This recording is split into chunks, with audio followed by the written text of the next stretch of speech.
Hey, hey. Hey, Daryl here, and this is my daily devotional.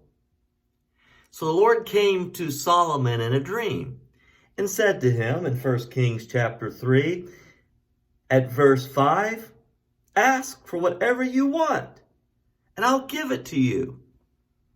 And Solomon answered, "I want wisdom. I want discernment." Wow. Could have asked for $1 billion maybe, or asked for the finest horses and the finest chariots. But he asked for wisdom and discernment. So the Lord said to him in verse 10, the Lord was pleased that Solomon had asked for this. So God said to him, "Since you have asked for this, and not for a long life or wealth for yourself, nor have asked for the death of your enemies, but for discernment and administrating justice, I will do what you have asked. I will give you a wise and discerning heart, so that there will never have been anyone like you, nor will there ever be." So he granted him his request for wisdom. Well, the very next passage, beginning in verse 10, speaks of a wise ruling of Solomon.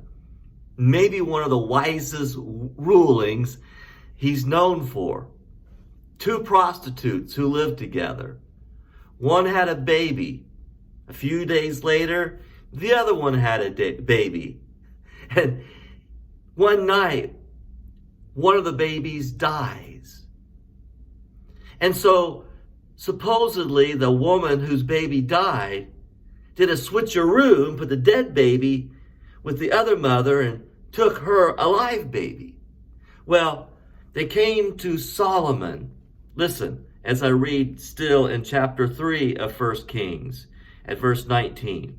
"During the night, this woman's son died because she lay on him. So she got up in the middle of the night, took my son from my side while I, your servant, was asleep. She put him by her breast and put her dead son by my breast. The next morning I got up to nurse my son. He was dead.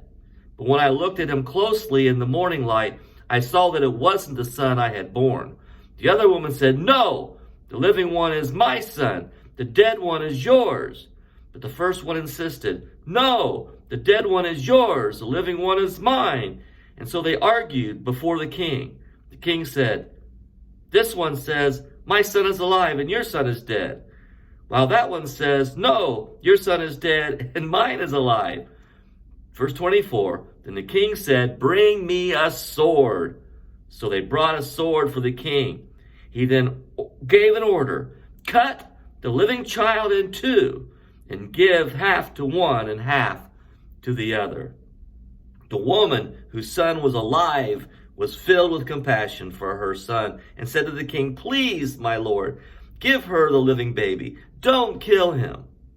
But the other said, 'Neither I nor you shall have him.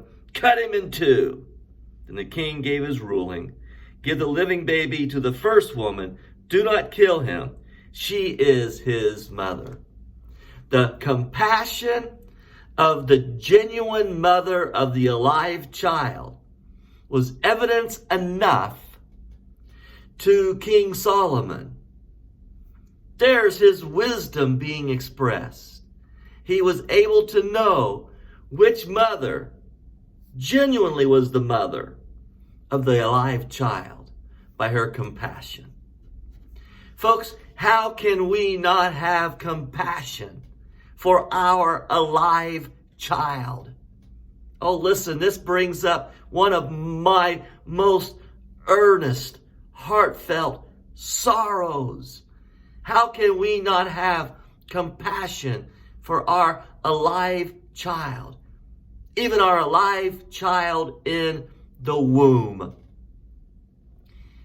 Now, we've come to a place where what they were doing might have been considered an okay type of an abortion, where King would have cut this child in half, so neither would have had an alive child. You realize since 1973, Roe versus Wade, there have been over 60 million alive babies killed, slaughtered in the womb.